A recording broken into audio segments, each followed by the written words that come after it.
In today's video, I'm going to teach you how to use Trello, a tutorial for beginners, 5 minutes. If you're brand new to Trello, this quick walkthrough will help you set up a simple, effective workflow and understand the core features you'll use every day.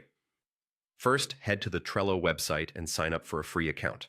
The free plan is perfect for getting started. If you already have an account, just log in and you'll land on your workspace. Once you're in, look for the Create New Board button. A board is your project's home base. Give your board a clear name that reflects its purpose, like marketing launch or personal to-do. Right here, you can also choose visibility. Pick private if it's just for you, or a workspace option if you're collaborating. You can change this later, so don't overthink it.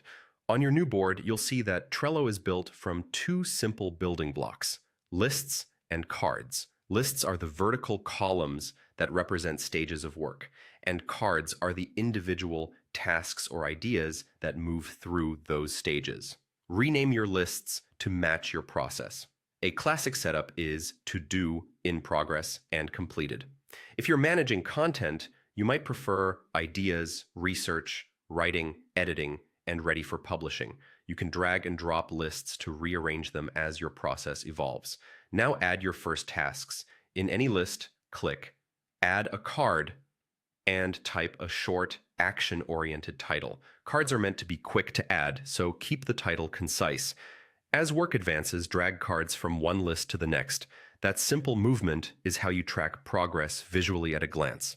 Click any card to open the card back, where you can add details and collaborate. Use the description area to clarify the goal, scope, or keynotes. If it helps, structure it with short paragraphs so it's easy to skim. Add a checklist to break a larger task into smaller steps you can check off. Set a due date to keep timelines on track and receive reminders as the deadline approaches. Apply color-coded labels to categorize work by priority, type, or team. Attach files, links, or images so everything you need lives right on the card. And keep the conversation in one place with comments, which is great for status updates or quick decisions. That's it. Sign up or log in, create a board, name it, choose visibility, set up lists, add cards, move them through your workflow, and enrich each card with details. With this foundation, you're ready to run both simple and complex projects in Trello with confidence.